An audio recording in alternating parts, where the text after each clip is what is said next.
usiogope. Say what you feel is hurting you. Just say it, and say it in the right way. Si ndio?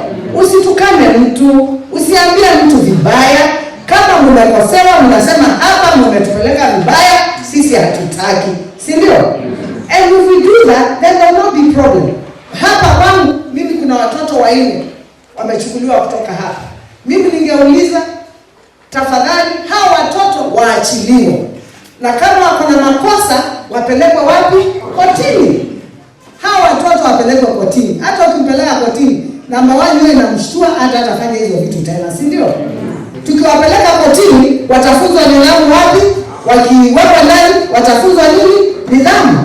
Kwa hivyo, tafadhali tuangalie watoto wetu, tuwalee, na sisi viongozi pia, let us behave ourselves. Kile Kenya inaendelea. Mumeona watoto wetu wamekosa nidhamu. Kwa nini? Wamekosa nidhamu because viongozi wamekosa nini? Nidhamu. Kiongozi anasimama anaongea hivi, hata unaona kwa internet, kiongozi anatuma kitu, hata unauliza, huyu ni kiongozi. Sasa wewe kiongozi ukifanya hivyo, watoto watafanyaje? It is monkey see, monkey do.